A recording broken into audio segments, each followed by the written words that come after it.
बिस्मिल्लाहिर्रहमानिर्रहीम। Dear students, आज हम कोवलेंट बॉन्ड के बारे में पढ़ेंगे। पिछले टॉपिक के अंदर हमने पढ़ा था आयनिक बॉन्ड। तो आयनिक बॉन्ड में एक बात हमने पढ़ी थी कि एटम जो है वो इलेक्ट्रॉन मुकम्मल तौर पर दूसरे एटम को दे देता है, जिससे उसकी एनर्जी जो थी वो कम हो जाती थी। तो बिल्कुल आज हम थोड़ा सा पहले उसका तारफ करेंगे और फिर जो है हम कोवलेंट बॉन्ड की तरफ चलते हैं।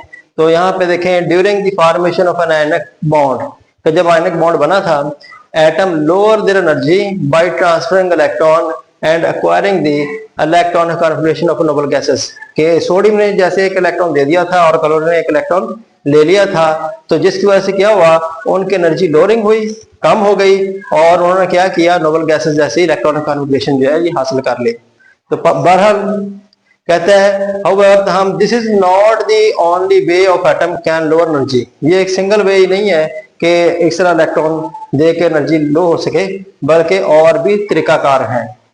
तो some atom decreases the energy by mutual sharing electron, तो कुछ एटम जो है इलेक्ट्रॉनों को शेयर करके भी एनर्जी को कम करते हैं। अब हम देखते हैं कि how covalent bond is formed, covalent bond कैसे बनते हैं। इसकी मिसाल वैसे आपको सिंपल से देता हूं कि फर्क क्या है, एक आदमी के पास पैसे कम है और वो कारोबार करना चाहता है, तो जाहिर बात है वो ऐसा दोस्त ढूंढेगा कि उसके पास भी कुछ पैसे हों, तो फिर दोनों मिलके वो एक कारोबार शुरू कर लेते हैं। यानी कि वो भी उतने ही पैसे शेयर करता है जितना उसका दोस्त करता है, तो दोनों मिलके फिर एक कारोबार शुरू करते हैं। तो जिसकी वजह से ये कह लें कि पैसों के जरिए उनके अंदर एक बॉन्ड बन जाता है। तो बिल्कुल ऐसे ही एटम जो है इलेक्ट्रॉनों के जरिए आपस में म्यूचुअल शेयरिंग करते हैं और जिससे ये अपनी एनर्जी को कम करते हैं।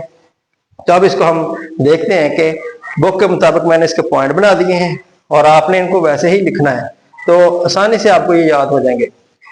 पहला पॉइंट पढ़ते हैं, when two atoms approaches each other important change occur in their energy. कहते हैं जैसे दो एटम आपस में करीब करीब आते हैं तो उनके अंदर बहुत बड़ी तब्दीली आती है, एक एनर्जी की तब्दीली आती है। कैसे? Electron from one atom comes under the attractive influence of the nucleus of the other atom, कि एक एटम का न्यूक्लियस दूसरे इलेक्ट्रॉन के एटम के इलेक्ट्रॉन के ऊपर जो है इन्फ्लुएंस रखता है। यहाँ पे देखें, ऐसे समझ आएगी आपको भी कि ये फर्क है, एक एटम है, ये इसका न्यूक्लियस है और ये इसका इलेक्ट्रॉन है। अब एक और एटम है हमारे पास, ये वाला, ठीक है, और ये इसका न्यूक्लियस है। तो इसका ये एटम जो है इसके ऊपर ही फोर्स ऑफ अट्रैक्शन रखता है। इसका जो न्यूक्लियस है ये वाला, ये इसका न्यूक्लियस, ये इसका न्यूक्लियस, ये इसका न्यूक्लियस जो है इसके ऊपर फोर्स ऑफ अट्रैक्शन रखेगा, इसका न्यूक्लियस इसके इलेक्ट्रॉन के ऊपर फोर्स ऑफ अट्रैक्शन रखता है। तो ये दोनों एक दूसरे के करीब आके फोर्स ऑफ अट्रैक्शन रखते हैं, यानी एक दूसरे के ऊपर इन्फ्लुएंस रखते हैं। यानी कि मुखालिफ एटम के न्यूक्लियस मुखालिफ ही इलेक्ट्रॉन के एटमों के ऊपर क्या करेंगे, फोर्स ऑफ अट्रैक्शन रखेंगे। तो second, the new force of attraction is responsible for the lowering energy, और यही वजह है कि इनके एटमों के दरमियान एनर्जी लेवल जो है वो कम होगा। फोर्थ देखते हैं, at the same time electron of the nuclei of the atom से रिपेल ईच अदर। अगर एक और यहाँ पे सूरत भी हो सकती है, कहता है जी अगर दो एटम हो, ये एक एटम है, ये इसका न्यूक्लियस पॉजिटिव चार्ज है, और दूसरा एटम बिल्कुल इसके पास आ जाए, ये कह लें कि न्यूक्लियस, ये इस एटम का न्यूक्लियस भी इसके पास आ जाए, तो फिर क्या होगा कि इलेक्ट्रॉन के दरमियान भी फोर्स ऑफ रिपल्शन होगी और इनके दरमियान भी फोर्स ऑफ रिपल्शन होगी। यानी कि दोनों एटम एक दूसरे को दूर करेंगे, जिसकी वजह से क्या होगा कि एनर्जी का लेवल बढ़ेगा। फिफ्थ पॉइंट में देखें, दोबारा फोर्थ पॉइंट देखें इसका, at the same time electron and nuclei of the atoms repel each other. ये देखें, दोनों के एटम जो है, दोनों के एटम के न्यूक्लियस जो है इनके ऊपर पॉजिटिव चार्ज होता है, एक दूसरे को क्या करेंगे, रिपेल करेंगे। तो जिसकी वजह से क्या होगा, दिस रिपल्शन इंक्रीज एनर्जी, जिसकी वजह से एनर्जी का लेवल जो है ये बढ़ जाएगा। तो फिर क्या करेंगे कि ये एटम जो अपने आप को एडजस्ट करते हैं, एडजस्ट कैसे करते हैं कि दूसरे को फासले पे हो जाते हैं, जिससे क्या होता है कि इनकी फोर्स ऑफ अट्रैक्शन बढ़ जाती है और रिपल्सन जो है वो कम हो जाती है। यानी कि फोर्स ऑफ अट्रैक्शन डोमिनेट हो जाती है किसके ऊपर, रिपल्सिव के ऊपर। तो सिक्स पॉइंट में देखें, the two atoms adjust their distance, ये अपने डिस्टेंस को एडजस्ट कर लेते हैं, फासले पे हो जाते हैं, so that attractive force dominate the repulsive forces, तो रिपल्सिव फोर्स के ऊपर डोमिनेट हो जाती है, नुमाया हो जाती हैं। तो सेवन, आखिरी पॉइंट जो इसका है, the total energy at this minimum distance is lower forming a stable molecule. और इस तरह कहते हैं जी कि इनके दरमियान डिस्टेंस होने से ये अपने आप को स्टेबल कंडीशन के अंदर ले आते हैं। अब हम डिफाइन करते हैं कि कोवलेंट बॉन्ड की डेफिनेशन क्या है।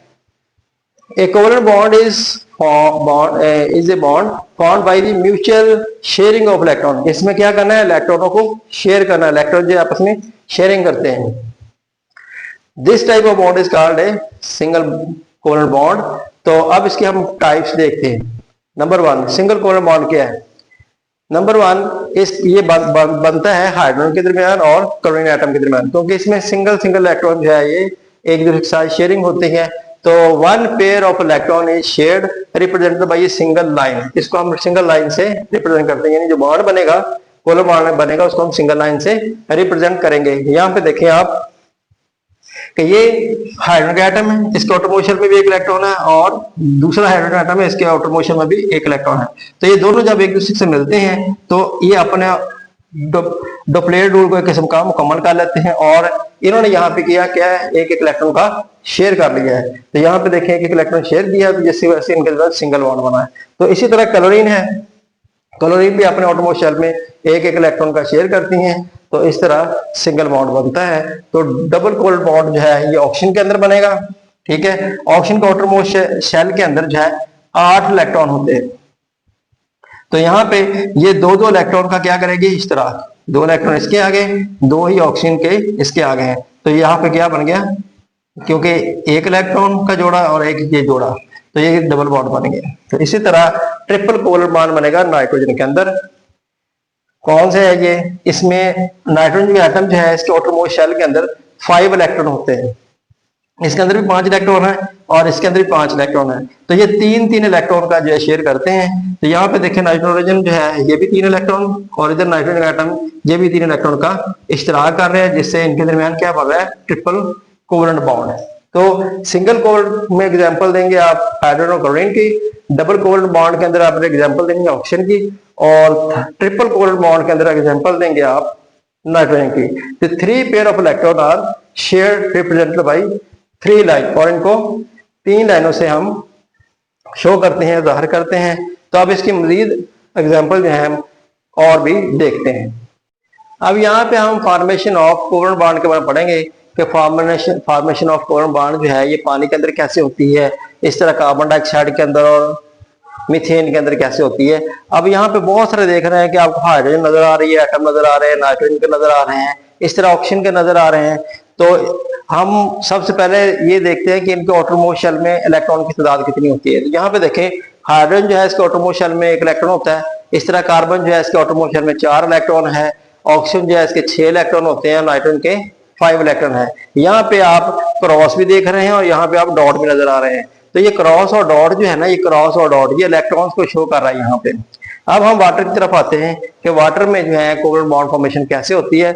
अगर वाटर का फार्मूला देखें तो H2 है, H2O है। तो यहाँ पे ऑक्सीजन के एटम देखें यहाँ पे, तो यहाँ पे जब आप ऑक्सीजन के एटम को ड्रा करते हैं तो आप देख रहे हैं कि यहाँ पे इसके आउटर मोस्ट शेल में कितने इलेक्ट्रॉन है, 6। इसी तरह जो हाइड्रोजन जो है, हाइड्रोजन के 2 एटम है यहाँ पे, तो हर एटम के बरूनी शेल के अंदर कितने इलेक्ट्रॉन है, 1-1। इस तरह ये होगा कि जो कार्बन है ये अपने 2 इलेक्ट्रॉन और हाइड्रोजन अपने 1-1 इलेक्ट्रॉन का इसके साथ इश्तराक करेगा। यहाँ पे आप नेक्स्ट ये डायग्राम देख रहे हैं, तो यहाँ पे आप बिल्कुल क्लियर यहाँ पे देख रहे हैं कि जो ऑक्सीजन जो है ये अपने एक इलेक्ट्रॉन का हाइड्रोजन के साथ यहाँ पे इश्तराक कर रहा है, और इस तरह यहाँ 1-1 इलेक्ट्रॉन का इश्तराक हो रहा है। तो जिसके नतीजे के अंदर ये यहाँ पे इश्तराक देखें, और इसके बाद ये देखें कि ये सिंगल बॉन्ड बन रहा है, ये इसके साथ एक बॉन्ड बना रहा है सिंगल बॉन्ड, इसके साथ यहाँ पे भी एक सिंगल बॉन्ड बन रहा है। तो इस तरह वाटर के अंदर ये कोवलेंट बॉन्ड फॉर्मेशन होती है।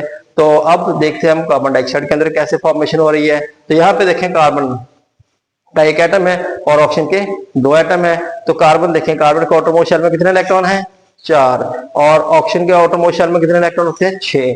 तो इधर भी देखें ऑक्सीजन के आउटर मोस्ट शेल में कितने इलेक्ट्रॉन, 6। अब कार्बन क्या करेगा कि 2 इलेक्ट्रॉन का इश्तराक ऑक्सीजन इस वाली के साथ करेगा और 2 ही इस ऑक्सीजन के इलेक्ट्रॉनों के साथ इश्तराक करेगा। इस तरह इसके चारों इलेक्ट्रॉन जो है किसके वाला, कार्बन के, ये यूटिलाइज हो जाएंगे।